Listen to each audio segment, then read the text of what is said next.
అందరూ కలిసి మేము ముందుకెళ్ళాము. పీక్కుంటారా అప్పుడు?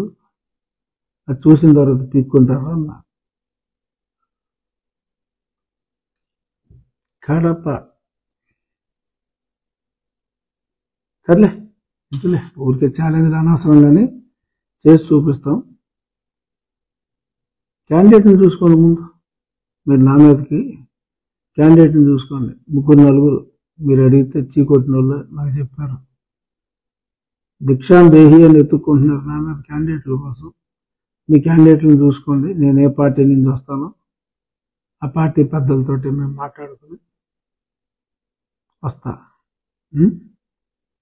ఎక్కువ మాట్లాడితే వేస్తాం గట్టిగానే. So control your self. పిచ్చి పిచ్చి మాటలు అన్నీ అనవసరం. ఇక ఈరోజు ఇంకో ముఖ్యమైన ఇష్యూ, గిరీష ఒక ఐఏఎస్ అధికారి దోలు తీరిపోయినది. తిరుపతి కమిషనర్ కింద ఉన్నప్పుడు మరి అతను చేసిన ఓవర్ యాక్షన్, ఒక 30,000 దొంగ ఓట్లు ఎలాగైనా నెగ్గుండేవారు పాపం తిరుపతి ఎలక్షన్. ఈ మెజారిటీ కోసం తాపత్రయం, ఇలాంటి తింగరేషాలు వేసేసి ఈ Jaganmohan Reddy and other Reddy gang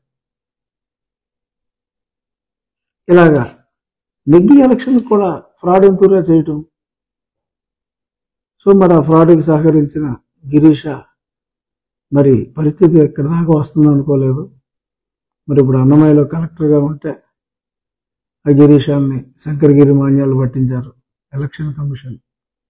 అన్ని డబ్బులతో పనావు మా జగన్, తెలుసుకో. కొన్ని 100 కోట్లు ఖర్చు పెడుతున్నావు, చాలా చోట్ల నీకు పని జరుగుతుంది, నేను కాదంటలా. కానీ అన్నిటి దగ్గర అవ్వదు.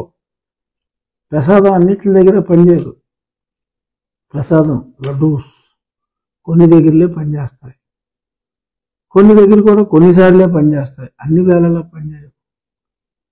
ఏమైంది ఎలక్షన్ కమిషన్, నువ్వు జీవితకాల అధ్యక్షుడని అన్నావు, తిరిగిపోనాగా దోల, నీతోనే చెప్పించాక నేను ఇక్కడ రిప్రజెంటేషన్ ఇచ్చి ముందు శాశ్వతం చెల్లుద్దా లేదా అంటే చిచ్చి అసలు నేను అనలేదన్నా.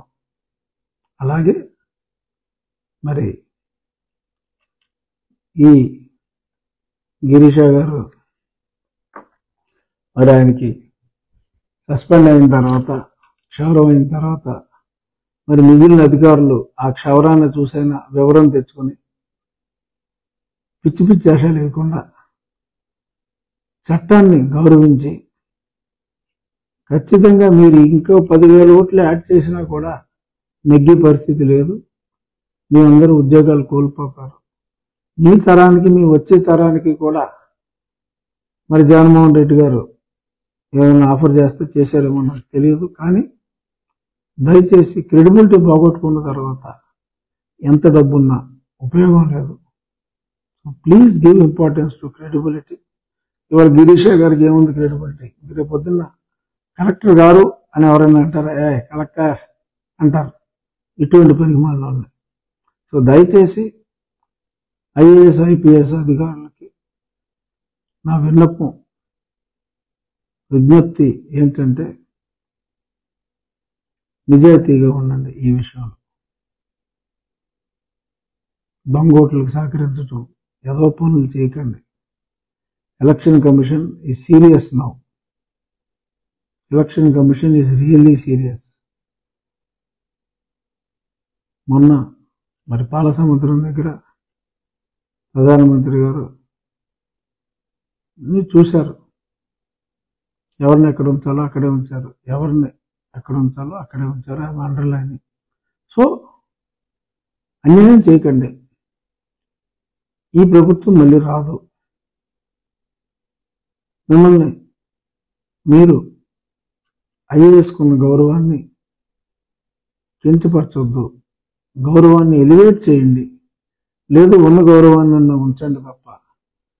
ఇలా గిరీష్ అలాగా ఆయన ఎప్పుడో చేశాడు ఫ్రాడ్, ఇప్పుడు పోయింది ఉద్యోగం. అలాగా మీరు ఎటువంటి తప్పులు చేయకుండా మరి ఎలక్షన్ కమిషన్ మరి గతంలో నాకు తెలిసి 52 లక్షల దొంగ ఓట్లు ఇప్పుడు 11 లక్షలకు వచ్చింది. నా దగ్గర ఇన్ఫర్మేషన్ అంతా ఉంది. I mean regular touch with the people who really matters. ఆ 11 లక్షలు కూడా ఈ నెల రోజుల్లో పూర్తిగా నిర్మూలించలేం, కానీ ఏ 1,00,000-2,00,000 తీసుకురావాలనేది తాపత్రయం. చూద్దాం. ఇప్పుడు ఈ గిరీష గారి సస్పెన్షన్తో ఇంకా చాలా మందికి కనువిప్పు కలుగుతుందని చెప్పి నేను అనుకుంటున్నా.